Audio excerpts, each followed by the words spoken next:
Hi, this is a presentation completed by Taylor Martin for Professional Development HSS300.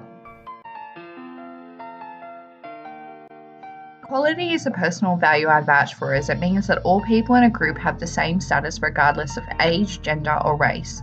This value influences my professional decisions and behaviours, as it means everyone can be treated the same way. As a social worker, I think it's important to be imaginative in my thinking and open to new ideas and ways of doing things. It is important to be creative as a social worker, as you can come across a range of individuals who may not always work well with the general processes. It's an important value I hold, as I feel it is important to have respect for everyone, regardless of their past, race, gender or age. Respect influences my decisions and behaviours as a social worker, as I may not agree with some things my clients do, although I still feel like they should be respected as an individual. Community challenges my way of thinking on a regular basis. Community can challenge numerous ideas and values.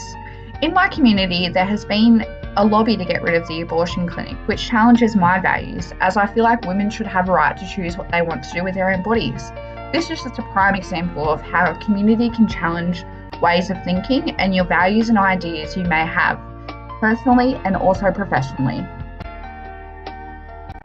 Media is a modern way of influencing values and ideas. I observe media in public life on a daily basis, as media is everywhere: phones, newspapers, internet, and you can access this in a personal and professional way. Media tends to push ideas onto people that may affect their own values and ideas of how the world should actually be. Religion is a controversial topic and has been for a long time. Religion can be seen as a way of implementing values and ideas into someone's life on how the world should be. For example, no same-sex relationships. Human dignity and worth is important in the social work field, as discussed in the Australian Association of Social Workers Code of Ethics. This means as social workers, we will demonstrate respect for clients and seek to preserve and promote their dignity, individuality, rights and responsibilities. For example, I have recently been working with a refugee Bhutan family. Just because they're refugees and new to Australia doesn't mean that I'll treat them any differently from someone who has been in Australia for a while, as I respect them. Social justice and human rights is an important value to hold.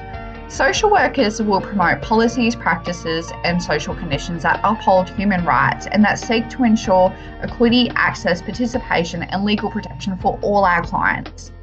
I feel like this applies to practice on a daily basis, as we're here for our clients to promote access, equity, participation and legal protection for them. And I feel like every social worker should have a commitment to social justice and human rights, because that's why we are here.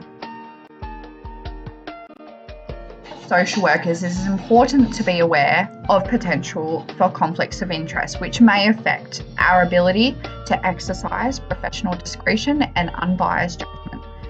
This would apply to practice on a daily basis also, as we may across many conflicts of interest.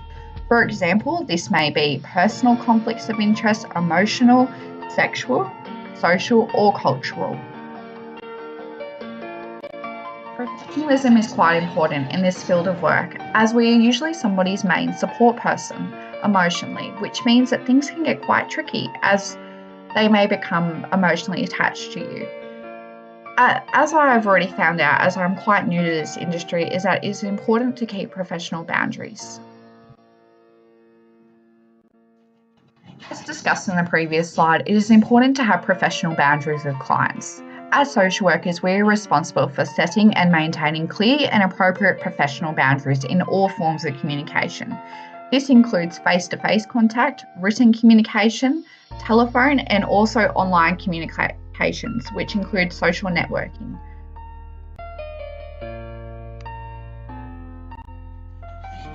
Although, I feel like as a social worker, there is a lot more to professionalism than just professional boundaries. If you look at the 4 pillars of professionalism: respect, responsibility, integrity, and altruism, it is important to understand that it's not just sexual relationships and emotional relationships that make a social worker not being professional. It's also if you're not respecting your client or being a responsible social worker or not holding integrity, it is important to understand that as a social worker, that there is more to it than just professional boundaries.